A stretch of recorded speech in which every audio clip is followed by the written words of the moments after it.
There we go. Okay.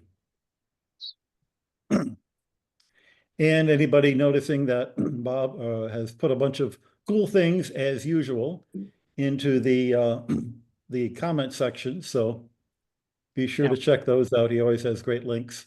Looking for the Aurora app on my phone. It's not where I thought it was. Right. One of the things I'll mention, which he's just posted on the VOF website, is I was busy doing 12 different things this morning when the phone of Gabriele Gionti rang, his cell phone, and it was Vatican radio looking for someone to talk to them about the moon, and nobody wanted to. I think, what about the moon? Tonight's the super moon. What's a super moon? Actually, the same as any other kind of moon, unless you're reading the internet. So I gave them a report, which is now recorded. It's up and running, about the idiocy of the supermoon and why you should just go look at the moon anyway. All right, we're now recording. Say again? It's important for eclipses. Well, yes, but anyway, welcome everybody, and we'll start with the roundabout to find out where people are and who's gotten to see the comet and what the weather's like. So we'll start with you, Larry. Hi, this is Larry Lebowski in Tucson, Arizona. Hi, Paul. It is mid-60s now. It's supposed to get up to 91, and we broke our string of many 100-degree days. I think we had 111 100-degree days until 2 days ago. And yes, I have seen the comet and have some pictures of it with my cell phone. Okay. Chris Olson. Hi, I'm Chris Olson. I'm from Batavia, Illinois. I accidentally saw the comet. I didn't realize what it was until I looked at it later. Oh, wow, that's cool. The moon this morning, when I woke up, was bright enough. I tended to all of our various fowl in the backyard by moonlight. I didn't need a flashlight this morning. So super moon or not, it was clear and bright this morning. I have to tell the story of when I was in college and home for Christmas. Our house was on the shore of Lake Huron, so you could see sunrise over Lake Huron. And I was desperately looking for the comet. Comet Kohoutek was supposed to be rising, and didn't see anything. And as the sun was coming up, I saw a beautiful crescent moon on the horizon. And then when the sun came up, I realized the crescent was in the wrong direction. I was, in fact, looking at the comet and didn't realize it. So, Margaret. Yeah, I'm close to Ann Arbor, Michigan. It's just broken 10C today. And I've spent some time out looking for the aurora and the comet, but I haven't been lucky yet. Okay. Joel. Yes, I had the great opportunity to be at Kitt Peak last Saturday with your confrere, Juan Pablo, and we saw a magnificent view of the comet with scopes, naked eye, and binoculars. A wonderful experience. All right. Juan Pablo is known to most of us as JP3, after the JPs 1 and 2 who got to be popes. It's only a matter of time before JP3 gets there. Great guy. Tom. Hi, folks. Tom Toll, north of Philadelphia. I got a picture of the aurora with my iPhone, and I got a picture of a comet with my little C-Star 500, which I realize is like bragging about a Seat 600 to a room full of guys with unlimited fuel dragsters, but it works for me. That's great. Phil. I am Phil Smith. Say again. Hi, I'm Phil Smith. I'm in Eastern North Carolina, New Bern. We're very excited to have Brother Guy coming here. I don't know if you can see this poster, but he'll be giving a lecture on Big Bang cosmology and divine creation to folks here. Folks are very interested in the skies today because we've had a lot of clear skies. took my telescope downtown the other night and had over 30 people gaze at Saturn and the moon and just loving God's creation. Is that over 30 people or people over 30? My favorite is people under 30. The young people, when they look into a telescope, they can't believe it. The one girl They think asked, it's fake. yeah, she goes, "Is that real?" Carmen. Hi, I am Carmen from Uruguay, South America.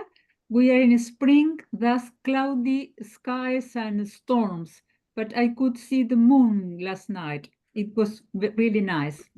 Okay. No comets or other things, no. Dennis. Hi, I'm in Denver, Colorado, where it's finally turned to fall. It's overcast today and high in the low 70s. Have you seen any comets or any auroras? No, I'm in the city, so I don't see anything that isn't really bright.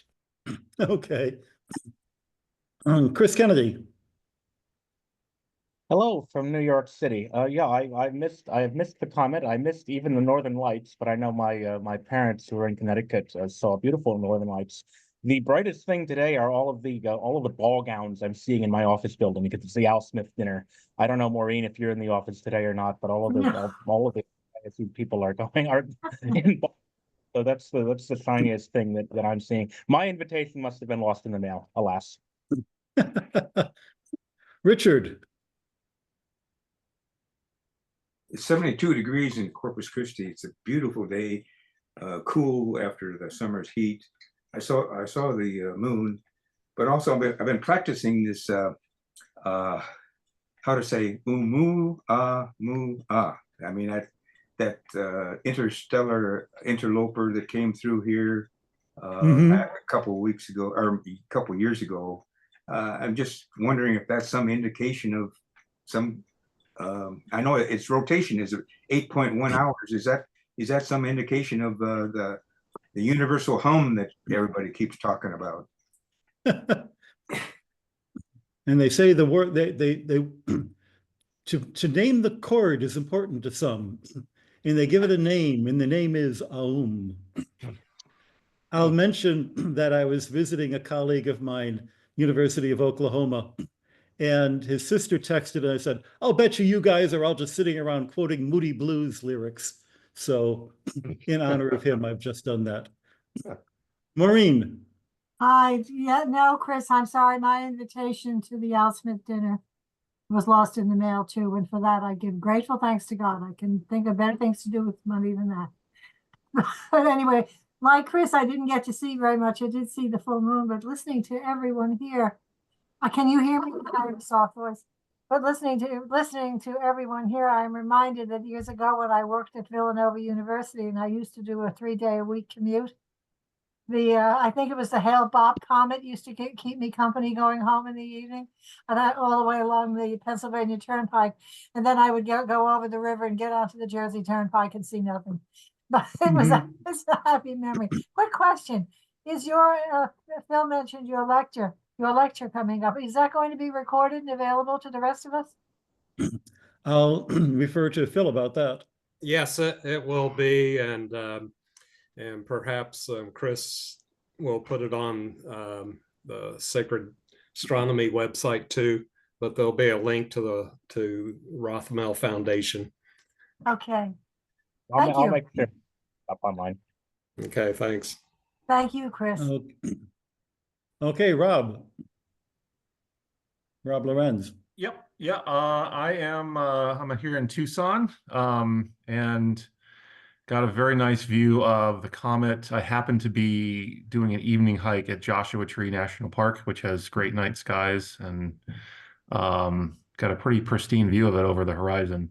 So that was pretty awesome. And then came back, and then the last couple nights we've been having little viewings from the office here, because it was kind of directly above. We have the office very close to the U of A Med Center, and it was directly above that. So even with the city lights here, we were able to see it, especially 2 nights ago.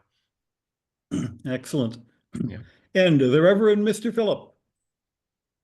From Kitchener, Ontario, It's 10 degrees centigrade and bright. And I am sorry I did not avail the opportunity to be out at night last night or the nights before. Been busy. Okay. And Jeff. Jeff says he's here, but I don't see a picture. And it could be that. Are you here?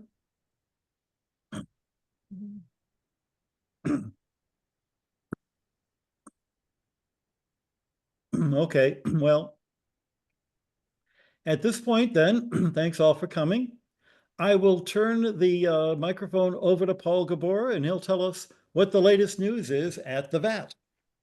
Well, so there's been some wonderful stuff happening. In fact, over the last month, we had the first two quasi-normal runs, as opposed to shakedown periods. So Jean-Baptiste had a run, and then Rich Boyle, and I'm happy to say that Rich, who, as you know, takes longer exposures, was very happy not to need guiding. So with 20-minute exposures, you don't need to guide with the new system. So that's remarkable. Yeah, that's wonderful because it streamlines the process quite a bit, and it lends itself much easier to automation. So that's good news. The bad news is that we are still having some trouble with the stupid chillers, and I'm beginning to think that it might be easier just to use ice cubes. This is a system. The telescope's azimuth axis is hydraulic, so there is this high pressure oil that the telescope floats on, and because the pumps, in fact, heat the oil, it's your classic joule effect. You end up essentially needing to evacuate that heat out of the oil. So what you do is you run them through chillers. Now, these chillers are basically units like you would expect in a refrigerator or an air conditioning unit, so nothing particularly high tech. But we've had trouble with them over the last 7 years or so, and it's just incredible. We keep doing things like they're both new units, in fact, and anyway. So right now I'm a little frustrated with that, but apart from this, generally speaking, quite happy that the telescope can do this high accuracy tracking, so you don't need to guide. But yeah, so Larry, your group was supposed to go up, but you decided not to. The Mark and Robert are going up. I am staying home, and if we're doing science, I will do it by WebEx. Okay. All right, good. Since I have some personal issues at home, it was better for me to decide to stay home. Okay, well, and one last thing which doesn't directly involve the telescope, but since we have this nice meeting, I wanted to say that we had a meeting in Castel Gandolfo of the Alliance of Historic Observatories. It was its first meeting in Europe, and it looks like we'll have some new institutional members joining us. So that's all good. And one of the delegates, in fact, took this picture of the comet from Mount Wilson.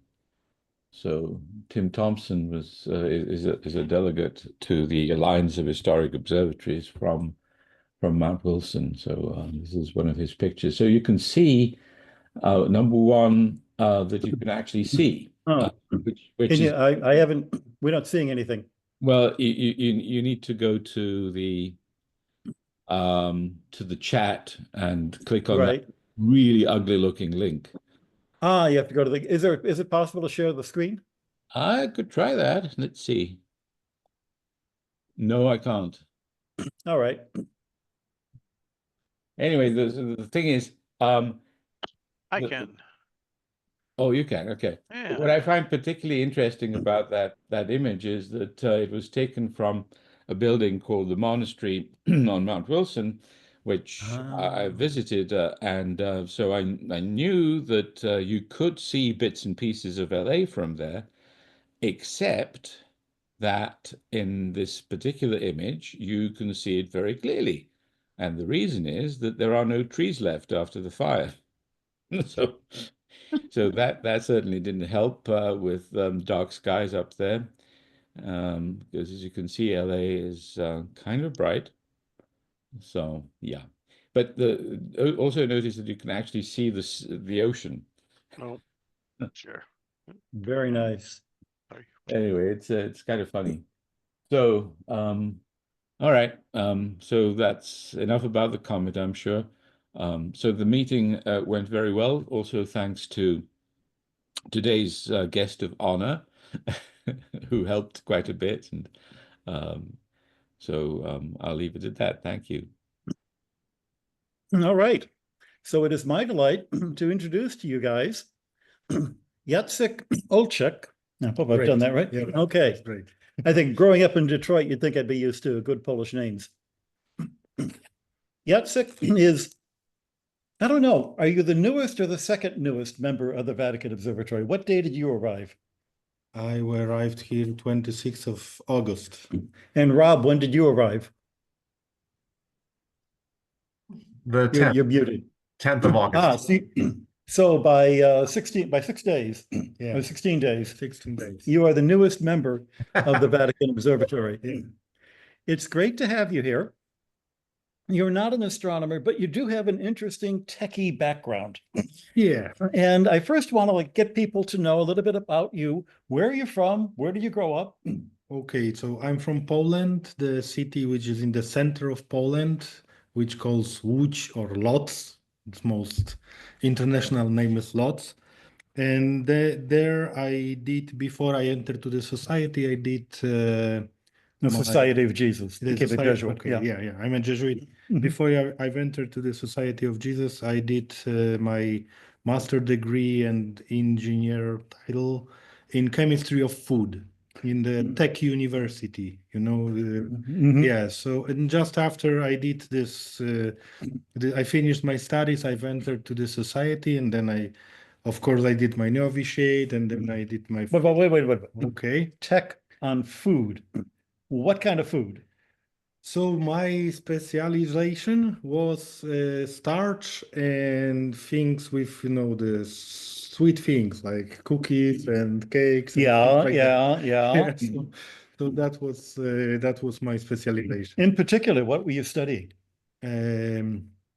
Cookies and cakes are very Yeah, but popular you know, here. it was like the technology of producing food. So, for example, during my studies, I needed to make a project of line of technology to produce like the potatoes chips or apple juice or things like that. So that was my like the technology things like the engineering of producing food, and it was very interesting things there. And my final paper, right, there was something about the how to say it in English, le proprietà, the proprietà, how to translate that? The selling? Yeah, the physical and chemical production. No, proprietà, I mean the characteristics of characteristics. of Right. of starch from 4 different type of wheat. Did you like put on weight all the time you were there? Did you have to test things and Yes, I did. Not all the time, but there were some lectures and laboratories that I needed to also taste these things. So you mentioned you grew up in Poland. What year were you born? I was born in 1980. So you had 10 years under communism. Yes. Do you remember much about that? You know, I remember like final years of it and some things like if you wanted to buy some meat of sugar or something, from the one hand you needed to have some money, but from the other hand you need to have a special ticket from the government to buy it because it wasn't enough for everyone. So it was like this kind of distribution of these Rations, goods. yeah. Yeah.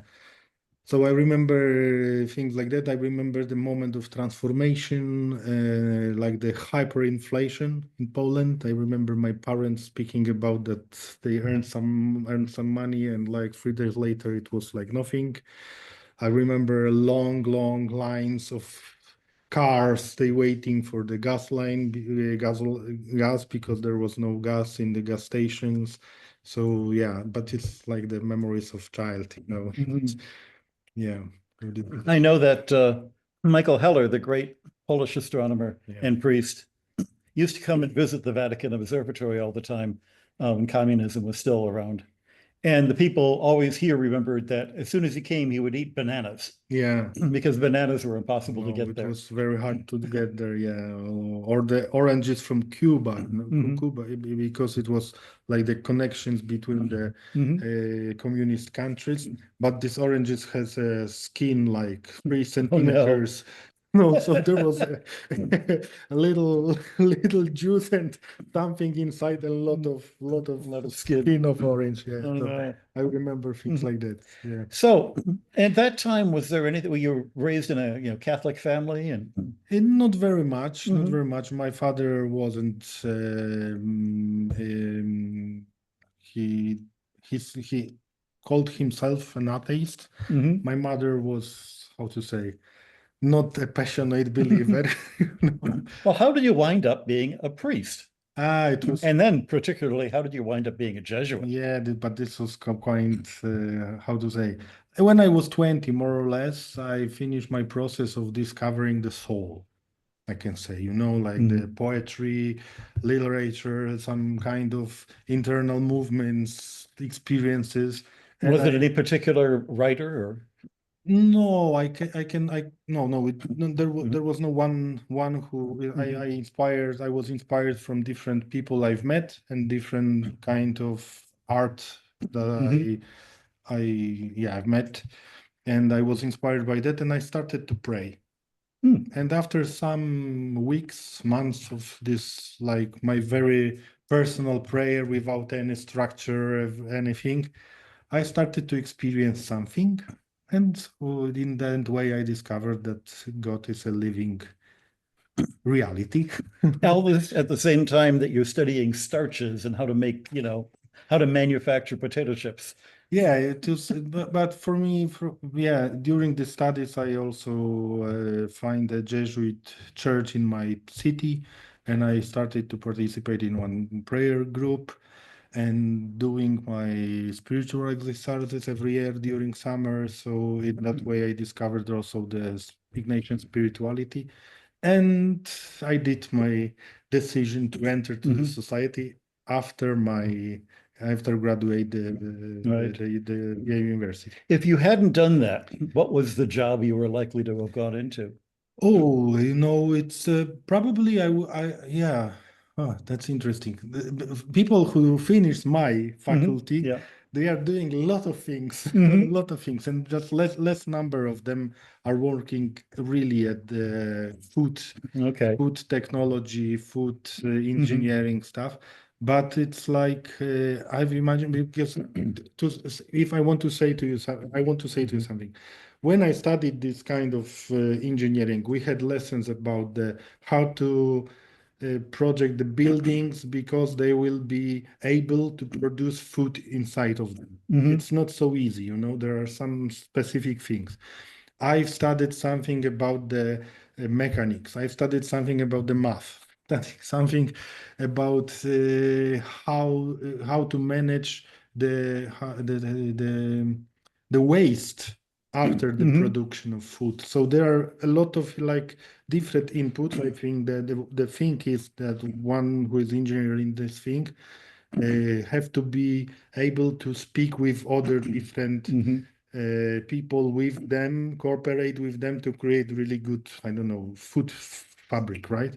Or something like that. So this is like an inspiration, and a lot of people has developed their you know the jobs in these things. And yeah, so it is possible that I could work as an engineer of some production line in one Right. factory, but from the other hand, also in the maybe something like to control the quality of food or to control these aspects of, I don't know, I mean the biological quality of food. Yes, of all the different things I did a little, you know, and live more with touch. Mostly handling complicated systems. Yeah.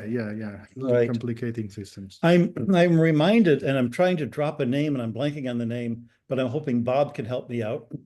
A famous science fiction and fantasy writer who lived in the Chicago area, and I got to know many times.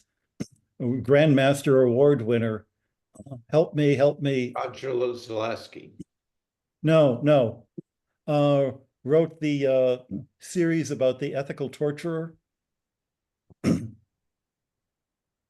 Oh, I'm kicking myself. Anyway, his day job was that he worked for the company that invented the Pringles can. Yeah. But at night he wrote this very, very profound science fiction. Gene and Wolfe. Gene Wolfe, thank you very much. Right, I knew there are enough science fiction people in this group who would be able to remember that for me. Yes, Gene Wolfe. So you've decided at this point to become a Jesuit. And what do they make you do? Yeah, so the first, I did, of course, my formation. So like at the beginning, the novitiate in Gdynia, which is on the north part of Poland, near to Baltic Sea. And then I did my philosophy in Cracovia, Krakow, right? And then I did my regency in our Jesuit school, high school and elementary school. See, what were you teaching there? I teaching religion. Okay, you were not teaching some lessons of chemistry. Okay, some lessons, but not more. And then I did my 5 years of theology in Rome. Okay, I was in the Greek university. Yeah. My understanding is that that's where you fell in love with Rome. Yeah. That was the time that I fell in love in Rome, right? Yeah. And so you've had a few other adventures since then. They've appointed you to various places. You were working within an evangelical evangelization group. Yeah, it was like two things before I came here was very interesting.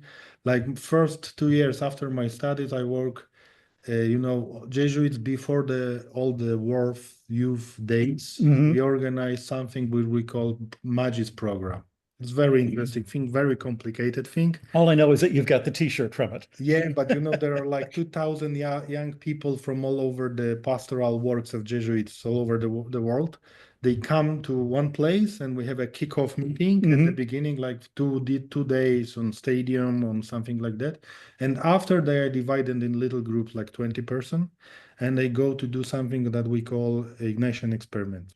And they have like meditation at the beginning of the day. Then they doing different things. Some of them have some like school of dance. Other work with the soil.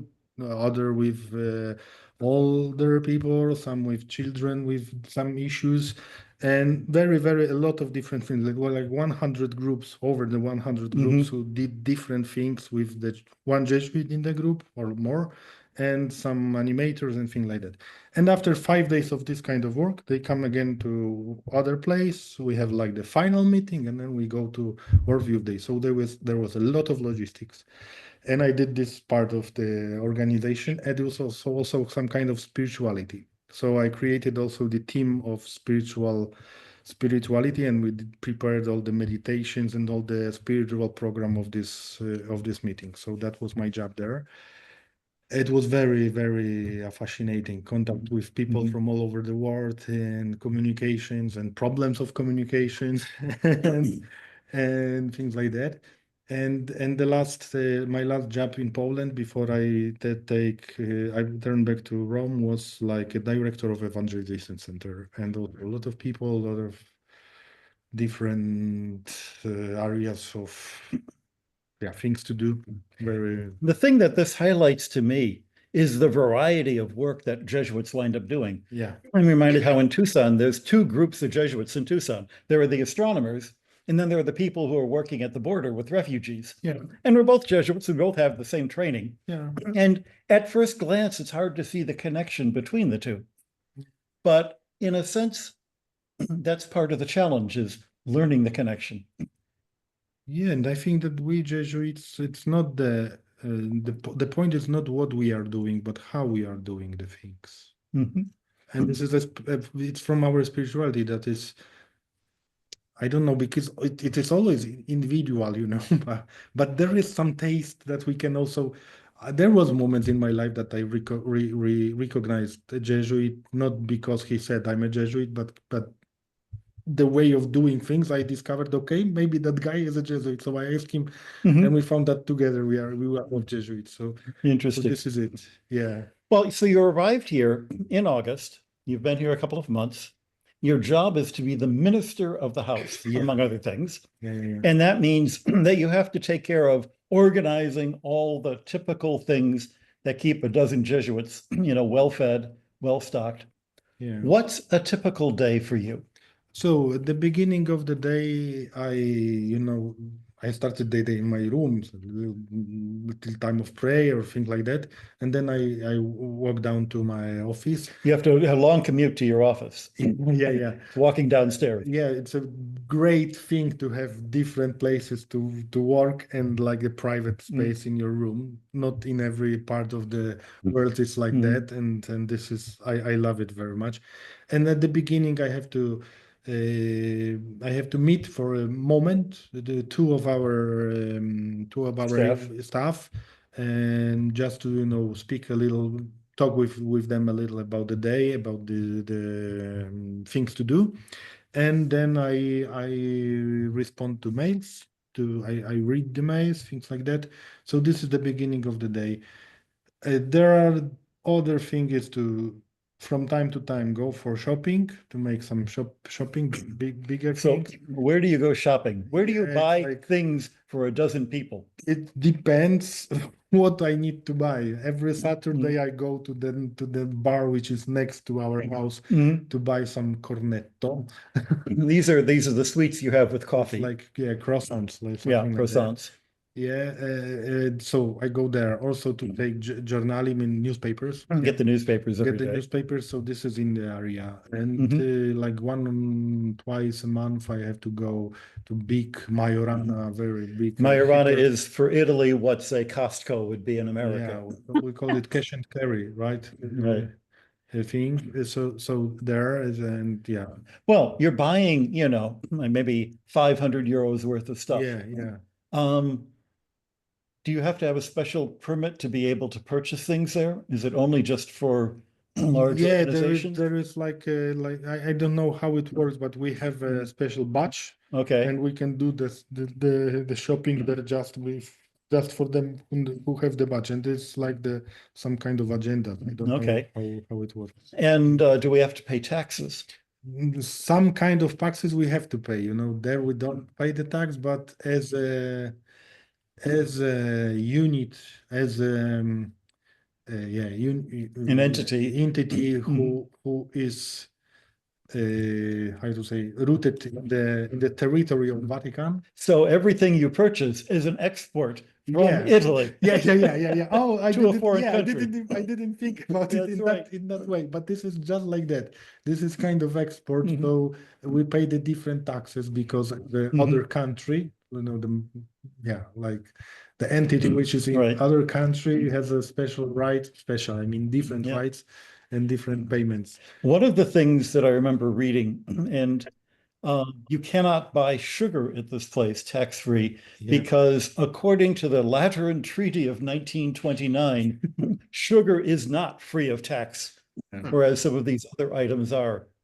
When we have our garbage picked up, that had to go through lawyers and consulting the Treaty of 1929, because when Italy takes our garbage away, that is, again, we are exporting garbage from a foreign country into Italy.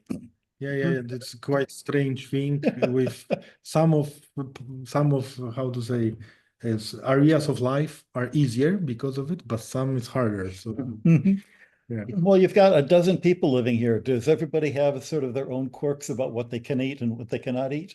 I didn't get the question. So, for instance, do we have anybody in the community here who you cannot buy food that has gluten? Yeah, I don't get that there is something very strong, like strong. Well, Peter loves gluten-free. Okay, but you know, Right. maybe. And I'm lactose free. Yeah, this one I Right. know that you are Right. lactose free, but about Peter, I didn't get it Yeah. till now. But he's rarely I have. He's not here that contact, often, yeah. So this is the thing, and also we have a great staff here. So Gina knows about. She knows all about that, and right? she of course make a shopping everyday life. Yeah. I mean, so she's buying things. Yeah, the meats and the fish we Yeah. get fresh, and the fruit we can get fresh Yeah. right here. The other very great thing that we have Gina who makes shopping every day, and we eat very fresh food here, very fresh every day. Right. We buy it. Not in every Jesuit community. Not like ever that. gets this, yeah. So have you had any major catastrophes or crises, like the air conditioning went out or the heat goes out? There were moments that something has happened with the system of heating of the hot water, but Okay. it wasn't like a great disaster. It was just like a little Right. break of it. You've discovered that this is actually two different, even though it's one building, it's two different systems installed at two different times with two different. Yeah, but I lived in different houses in Poland also, and not only in Poland. So I know how it is. We how to say, or build or renew one part of the building, and we do all the systems as a new one, and they are not compatible with the older one. So I know how it works. It's not a very like a surprise for me. So you have this dozen of people who have just met, and you're just getting to know all of us. Can you, without naming names, and certainly Paul, you'll close your ears, I will close my ears. What is it like as a non-astronomer to suddenly be living with all of these astronomers? Okay, so first to give an answer for your question, I have to say, I have these strange situations in my life. For example, before I first time went to Rome to study theology, I get some kind of feeling before any official message from my superiors. I had this feeling that I will need to learn Italian language, and I started to learn it. And like 1 year before I've come to Rome, it was strange thing, but in my room I had the radio, and in this radio it was Radio Italia, probably from cable TV. Okay. Some issues of them. I could just in the one corner of my room. So every day I could hear, like the Italian language, and I love the Italian language. It's really great thing. I've been here 31 years. You speak it so much better than I do. It's embarrassing. But I have a lot of contacts with people here. So always, also these 9 years that I wasn't here, I stayed in touch with people from Italy. So it's still growing. I'm still growing in Italy. So the same thing was with the astronomy. I mean, I'm not an astronomer. I'm not an astrophile, right? But amateur astronomy. But it was like 2 years ago. I started to listening the lectures of Michał Heller. Okay, Michael Heller, Michael Heller, and other like Christoph Meissner, other quite nice physics specialists. So you were getting the astronomy bug 2 years before you were going to be part of this. I just it was like relaxed time for me to stack from different problems and listening these things about the sky. It was very beautiful for me. So some ideas, not the how to say precise science. Some ideas how the things are going, I have in my head. So I don't feel like a extraterrestre between the astronomers now. And if I can get some ideas, it's quite nice to be in the dialogue Right. Yeah. Well, now that you're in a group of astronomers, Yeah. is there anything that you have a dream like you'd be able to do? Do you want to go to America and spend a night at the telescope? Yeah, this is the I wanted to do it. It was once. Now there were occasions that for the first time in my life I look in the sky through telescope, this big one there in our dooms, and so It's I the first saw- time you used a big telescope. yeah, then, the first time I just looked, on my own eyes, I saw like two stars, A double star. double star. Yeah, Right. so it was like, wow. And the Saturn, I think we saw there in this meeting. Right. So it's and when I saw, it was like a very divulgative thing, Popularizing sort of thing, popularizing yeah. thing. So children come and try to look through the telescope, and they saw like the Saturn for the first time, and these little faces so joyful and yeah, io vedo, sì, è così. But it really touched me, like something very, how to say, like open-minded thing for them, and for me also. So it was really very, very cool thing that I remember do. when I was in Africa, and I had brought a little telescope with me that I could carry Yeah. around. It was actually a pretty powerful telescope. It was a C90, so it fit compact, and I could set it up in the villages where my fellow Peace Corps volunteers were, way up country, way in the distant. And people would, for the first time in their lives, look at the moon or look at Jupiter. And I remember one old man who was looking through the telescope at Jupiter. And he just had this amazed look on his face. Yeah. And so he looked up and I said, well, tell me, what did you see? And he said, when I was looking through the telescope, I saw a brilliant ring of light with a black spot in the middle. And of course, that meant that the telescope was completely out of focus for his eyes. But he was so amazed at that, I didn't have the heart to go back and try to tell him how to focus it. Yeah. And there is, I have to say that, okay, it was different meetings in September, end of August and September. It was a lot of things to do. So what were some of those meetings? We had the Fede and astronomy, Fede and astronomy. We had a faith and astronomy weekend, so we had people from around the meeting world. of Paul, right? The historical. There was also a meeting of the James Webb telescope people. James Webb telescope. And so you were in charge of making sure that they all had the physical things. Yeah, and in the new. But you got to meet all these people. Just during the breaks, coffee breaks, things like that. I like to just talk with people, listening to them. And if we have the common language. Also, it's like that's a kind of very, how to say, very little but smooth pastoral work also for me. Yes. Just speak with these people. And I had very, very interesting conversations from time to time with different people who were there, especially this first meeting at the beginning, faith and astronomy. But also it's for me like, to learn this, all this area. I mean, in campus battalion.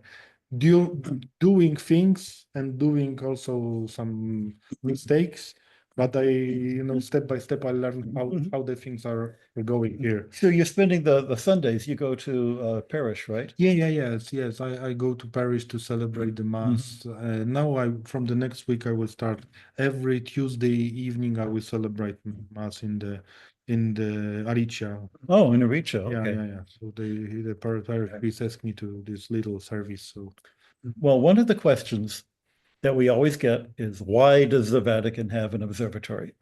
And I know there's a standard answer that we trot out about the history and faith and science and the like. You've seen what we are about. Okay. In your words. Two things. First, I think it's quite nice idea for me if the God's people look at the sky. No, because sky is a mythological thing that God lives in sky.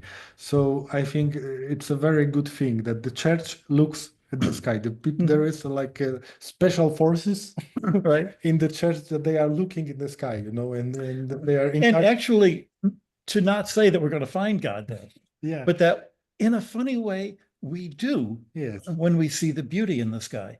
And we see the beauty in the theories that can explain what we see in the sky. So this is the first thing, like, I'm imagined that in the beginning and the mentality of, I don't know, like the 400, 500 years ago, it was quite important thing probably. But now I also, I think I'm not sure, but it seems to me after this like 6 or 7 weeks of being here, it seems to me that it's a really, how to say, the unit of the church, the entity inside the church, which is in real connection with modern science. Yeah, this is it. So I'm imagining we need it because it's like this area of modern science is not very, how to say, we've lost in this area as a church, I think. And the Vatican Observatory, maybe there are other things like entities like that, but I think so near to the Vatican, so near to the Pope, it's a unique thing, and it still remains in quite nice, in my opinion, touch with the modern science in this area. So I think so it is also the place that different kind of dialogue between the faith and science can born and can grow up, not only in the astronomy area. So this is my view at the thing after 6 or 7 weeks here, right? What do your friends back in Poland think of you coming back to Rome and working with these astronomers? Yeah, it's like I think I feel this how to say, the quite first of all, they ask, but you have a competence to be there, and I have to explain, no, I'm not an astronomer, I'm doing other job here. I do the different things because the astronomers will have time to do the astronomy, okay? So I am really like a helping hand for them. And I like that job. I have to say, when I saw after some weeks that Richard, our superior, said, Jacek, thanks to you, I could turn back to my research. Yeah. It was like a great compliment for me, It's really, I like this, I like that thing. So first of all, I have to explain that I'm not an astronomer, but from the other hand, they ask me different things. They think, they see some news about super luna, super moon, or something like that. And sometimes they ask me about it because I'm there with the astronomers. So some of the things I know and I can explain them. Some of other I have to say, no, I don't know. But they are all like surprising things, and they are surprised that the church has something like that. Yeah, and probably the meteors make like the greatest impression in the people. If I can say, no, just when I go to my office, I can, just take a look of part of Mars of yes, if you walk past a bit of Mars, yeah. Who gets to do that? Yeah. So this is it. Were you with us when we went off to the ENAF? Were you part of that group? When we had the little the public display of the meteorites. Yeah. You were part of there, so you saw the little kids looking at the. Yeah. It was the same meeting that I saw some. Oh, the children looking through our telescope. From the telescope, and this was a meeting this was an evening event put on by the Italian astrophysics group, which is in the town of Frascati, not too far from here. Yeah, Tor Vergata University. And they opened it up to the public, and so we had not only kids looking through our telescopes, but also looking at our meteorites and being able to realize you could touch space. Yeah.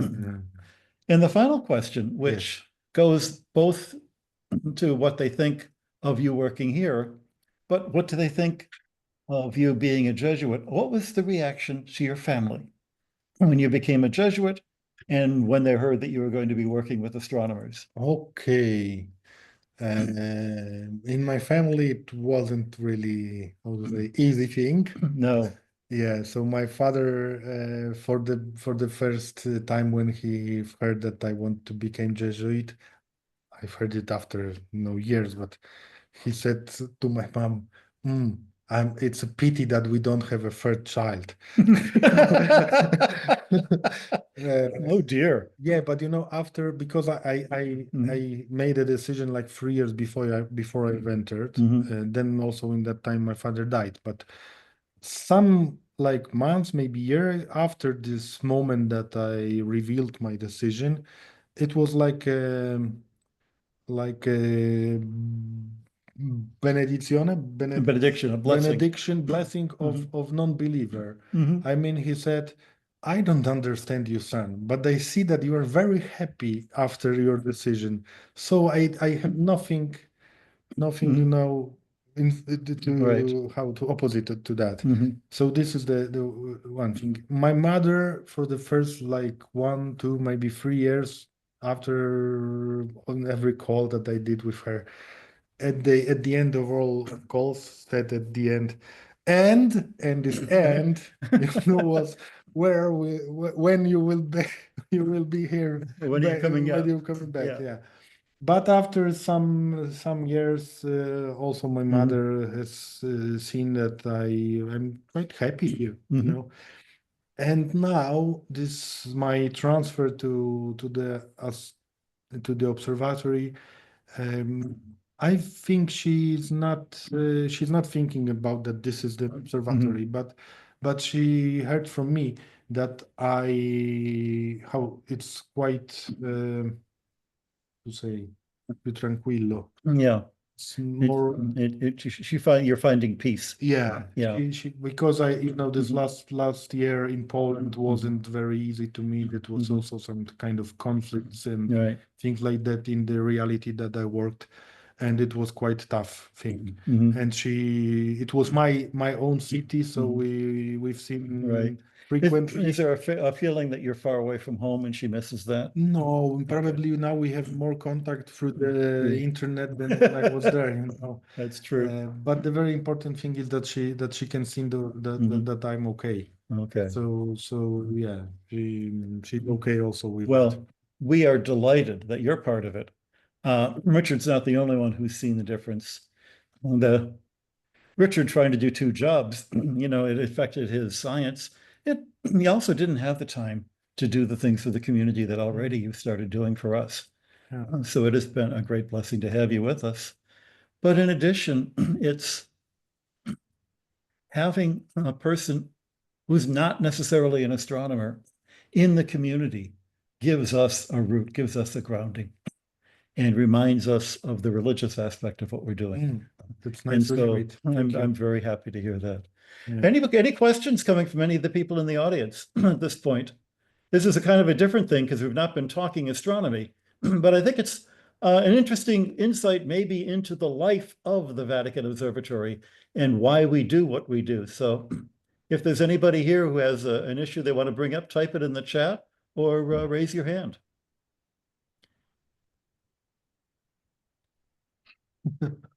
And if not, thank you everybody for coming, and we'll see you next full moon.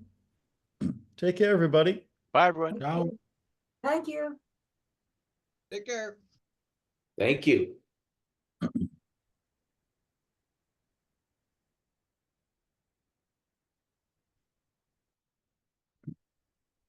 And thank you. Thank you. Thanks, Guy. I'll see you in a couple days. Oh, he left. All right. Bye, Bob. Bye, everyone.